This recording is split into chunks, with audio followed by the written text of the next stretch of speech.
What if that nagging feeling in the back of your neck was real? What if those hands reaching out from the dark that you believed were there were there? What if the monster in the basement really existed? And what if there was really something under the bed? Would you have the courage to face your fears? Hello, brave souls. Tonight's first story is called There's Nothing Deadly About Slow Zombies. Written by Forgotten Well from r/shortscarystories.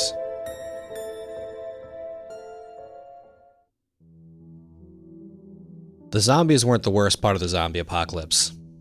The thing was, they were slow. A toddler could crawl faster than these zombies could walk. No, the worst part was all the nut jobs who believed that this was the end of times. They went around killing anyone they thought was infected, including tons of people that weren't.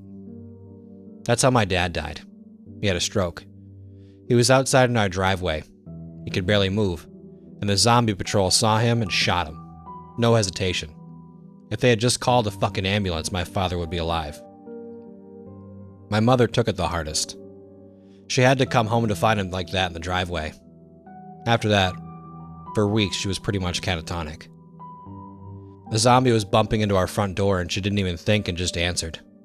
By the time I heard the screaming, it was too late. I managed to kill the zombie, but she'd been bit. I know it was stupid, but I had just lost my dad. I didn't want to lose my mom too. I locked her in our basement. For weeks, I would check the news praying for the government to find a cure. Months passed. Almost all the zombies in the country were killed. New waves would come. The zombies would be exterminated. It went on like that for months. Then my prayers were answered. The government released a message on TV saying there was a cure. They had set up a hospital site. Wrangling my mother was easy. I tied her up in the car and left. Once at the hospital, soldiers helped lead my mother to an exam room. I wanted to go in with her, to be the first thing she saw when she came back to life. But a doctor sat me down outside the room. The reason these waves keep happening is because people are hiding their relatives, hoping for a cure. Eventually they get sick too and spread the infection. Don't be alarmed. There is no cure. 2 gunshots sounded from inside the exam room. The only way to end this pandemic is to kill all the infected. I'm sorry. Your mother died a long time ago. We just finished it. Rage seethed in me. Let me say goodbye. Son, she's gone. You fucking lied to get me here. You killed my mom. Let me say goodbye. The doctor nodded and a soldier opened the door for me. I entered. I was alone. I decided I didn't want to be a part of the living anymore. All of them were liars and murderers. I stuck my finger in my mom's blood and rubbed it on my gums. I needed to bite that asshole doctor quickly before I slowed down. But something was different. The infection mutated. I felt myself getting stronger. The last thing I remember is sprinting at top speed and ripping that lying doctor to pieces. Our next story is called It Is Not Hard to Survive the Zombie Apocalypse. Written by Lore Criticizer from r/shortscarystories. Throughout my years alive, I've discovered that 90% of all zombie-related deaths happen for 3 reasons. 1. The person is among the 35% of the population that has basically zero immunity to the zombie virus and died instantly, or part of the 28% that became zombies within hours of infection. 2. The person was killed when the governments of the world launched thousands of nuclear and conventional missiles to create dead zones, forgetting that these dead zones still had untold millions fighting off the zombie hordes. 3. The person is just bad at surviving. They drink river water without boiling, lug around pointless luxuries rather than stuffing backpacks with canned food. These weed themselves out surprisingly quickly in favor of those people who know how to use common sense when times get tough, myself included. I've survived for 8 years now. The walk out of the city was rough, but the human body can last surprisingly long on just biscuits, peanuts, and water. It took a couple months of hitchhiking and some automobile theft, but I managed to carve out a small territory of sorts for myself in the countryside. It's not much.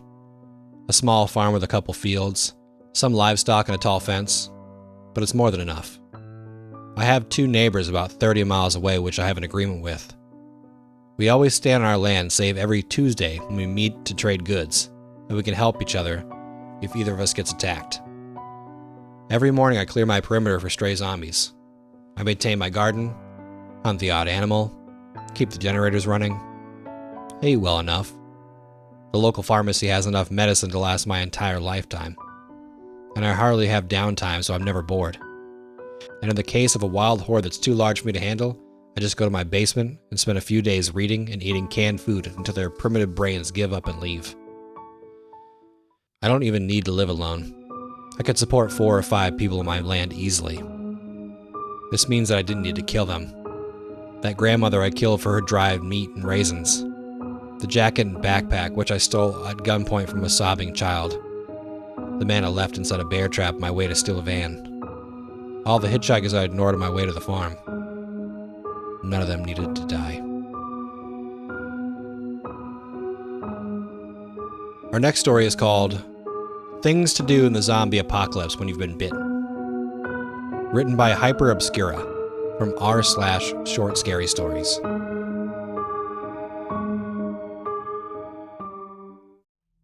So you've been bitten. Happens to the best of us. Inevitable, some would say. A simple slip-up. A careless moment, a faltering step, is sometimes all it takes. But there is comfort in failure. There is peace in hopelessness. And there's so much to do in the zombie apocalypse when you've been bitten. You can go to the library. Do you remember the library? Of course you don't. Silly me. It's still there, though. Millennia worth of accumulated knowledge, collected and curated and leather-bound and neatly stacked upon shelves so tall you'd swear they reached the sky. That's Mr. Lancaster over there, head librarian, keeper of the word, we used to call him. He still is, you know, perpetually now, as it were. Well, or perpetual as rotting tissue and sinew and bone can be, I suppose. Or you can go to the amusement park. The rides and fairs are all rusty and ramshackle and overgrown now, of course. And even if they weren't, there'd be no electricity to power them. But you can still climb the rickety rails on the roller coaster, or sit on your favorite animal in the merry-go-round, and consider the overwhelming silence of a world without humanity. I still buy my tickets at the booth by the entrance. Old habits die hard, I guess. I never knew his name, the young lad who used to work there. I just call him Billy now. Here you go, Billy. Keep the change. But my go-to has always been the zoo. There aren't any animals left, mind you. First thing I did when all this went down was to free them. Open the gates, let them roam the harsh concrete jungle with hungry dead. A few stuck around, though. Old habits. Domesticated. Indoctrinated. Your mom loved the herpetarium the most. She spent hours in there, staring at the geckos and snakes and the funny little salamanders that you couldn't really see unless you knew exactly where they were. Her favorite was the axolotl. It can regenerate entire limbs, you know. No scarring or anything.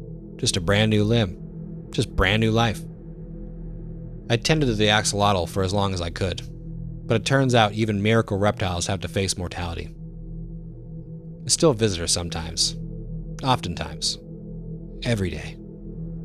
And I think she'd know. Know the difference between a hungry cry and a death rattle. Know what to do. Know how to nurture and care for a baby. Care for you. In a grim world so utterly hell-bent on murdering us one by one.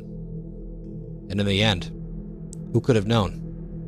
Who could have known that these little wee baby chompers of yours were sharp enough to penetrate skin? So I've been bitten. Happens to the best of us. Inevitable, some would say. But it's like your mother whispered to me just before she passed on. There's so much to do in the zombie apocalypse when you've been bitten. The zoo it is then.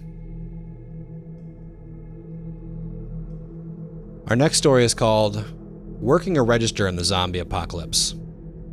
Written by Forgotten Well from r/shortscarystories.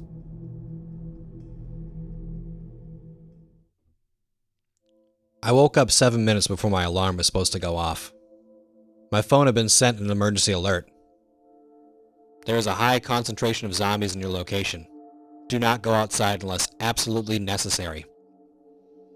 I called my manager to let him know I couldn't make it to work today. The grocery store would just have to make it without me. Hey, I can't come in. There are too many zombies in the area. Brad, it's the apocalypse. There are always zombies in the area. That's no excuse to miss your shift. I tried arguing, but he wouldn't budge. He said if I missed another shift, he'd have to recommend me for termination. I needed this job. Rent prices had skyrocketed since the world ended, and without a roof over my head, I was essentially zombie bait. I'll be right in, sir. Good to hear. And hey, just because the world's ending doesn't mean your world needs to end. You get me? What the hell does that even mean? Asshole. I thought the apocalypse would be different. I thought it'd be like in the movies and video games. It wasn't like that at all. All that happened was a lot of poor people died. I put on makeshift armor so I could go to work. Motorcycle helmet, leather jacket, welding gloves, etc. Thank God it was only 3 blocks. Hopefully I wouldn't die on the way. I had to walk because driving was too risky. Zombies wandered in the roads, and running them over just fucked up your car. Who could afford repairs these days?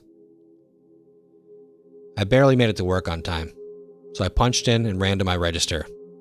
For the next few hours, I dealt with pissed off customers complaining about the price of groceries. Well, it is the end of the world. You should be ashamed, taking advantage of people like this. I don't set the prices, I just work here. In the corner of the store, my manager was leading around a group of corporate executives, saying insane shit like, "Despite the world ending, profits have never been higher." Attention customers, a horde of zombies has gathered in front of the store. Please refrain from leaving until they have passed. Instead, why not check out our hot deals or prepackaged deli meat? My manager led the corporate executives to the front of the store and showed them the reinforced plate glass he had installed. Totally worth the price, he said. Completely zombie-proof. I hadn't got a raise in years, including when the world ended. But when it came to keeping the store open, my manager always found the funds. I decided I'd had enough. The world needed to end a little faster. I walked over to the front door, flipped open the locks, and threw open the sliding doors. Everyone started screaming as the zombies poured in, but not me. I just laughed as my manager got torn to pieces. Our next story is called I'm a Nanny in the Zombie Apocalypse and I'm Immune. Written by the Lady Nix Thalia from r/shortscarystories.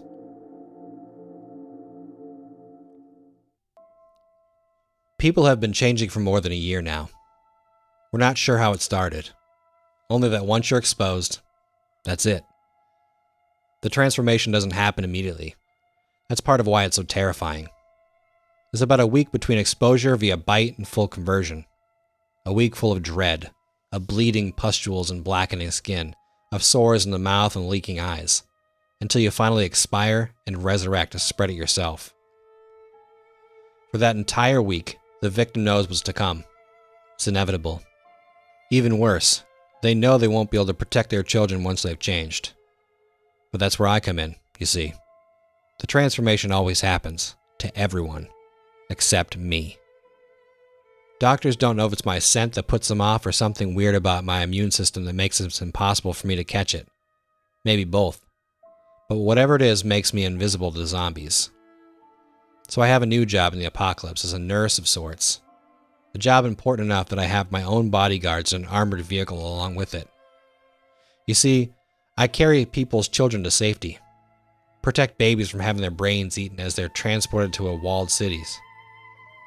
I comfort grieving parents in their final moments of lucidity before I essentially disappear from view. I'm wearing today's child in a baby carrier close to my chest as I walk to the car, their tiny bodies swaddled in one of my t-shirts to hide their scent and another shirt draped on top to hide them from view. Their perfect lashes flutter as they suck on a pacifier, soothed by my heartbeat. I have a variety of things on me to help keep them quiet and calm. but I found a bit of plain old rock sugar to be more effective, and it doesn't have any side effects. It's a good job, and my work is meaningful. I know I'm contributing to a better, brighter future. However, the worst part is passing the parents who can't afford my services as they beg and plead for me to take their children. But if there's one thing that survived the end of the world, it's capitalism, and no one rides for free. Our last story tonight is called Enough with the Zombie Stories Already, written by ZCHXZ from r/shortscarystories.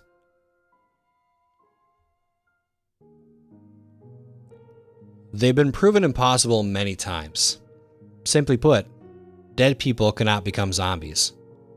Without proper blood flow from a living, beating heart, the muscles stiffen. Not to even mention that tiny little detail regarding, what's it called again? Oh right, conservation of fucking energy. Zombies are a metabolic catastrophe.